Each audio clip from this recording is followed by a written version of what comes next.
चलो बेटा अगला प्रश्न करते हैं। देखिए प्रश्न है हमारे पास question number 14, 1 minus ten square 45 upon 1 plus ten square 45। Solution करके बताएंगे कि कैसे होगा ये, और बहुत ही सिंपल क्वेश्चन है। अगर आपने एक बार भी देख लिया तो कभी नहीं भूलेंगे इस सॉल्यूशन को। देखो बेटा सॉल्यूशन क्या है, 1 minus ten square 45, 1 plus ten square 45। अब 45 की वैल्यू सब बच्चों को याद हो जाती है बहुत जल्दी से, क्यों? क्योंकि एक ही मान होता है, सिंपल क्या होता है, सिर्फ एक मान होता है, इसलिए सबको याद हो जाती है। तो 1 माइनस 1 जीरो हो जाएगा अपॉन 2, और जीरो में किसी से भी भाग करेंगे तो क्या होगा बेटा, हमेशा जीरो ही आएगा।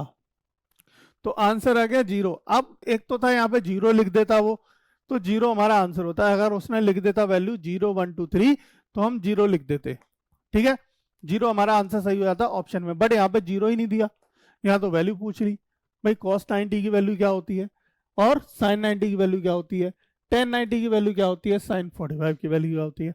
अब बता दो मुझे जरा कि किसकी वैल्यू होती है। देखो आपको टेबल याद है तो आप डेफिनेटली सही आंसर लगा के आओगे। cos 90 की वैल्यू क्या होती है बेटा, जीरो होती है। cos 90 की वैल्यू ही जीरो होती है, यानी ऑप्शन नंबर ए आपका राइट आंसर है। अब sin 90 की वैल्यू क्या होती है, sin 90 की वैल्यू 1 होती है। tan 90 की वैल्यू क्या होती है, tan 90 की वैल्यू इन्फिनिटी होती है, अनडिफाइंड होती है ना। और sin 45 की वैल्यू 1 अपॉन अंडर रूट 2 होती है।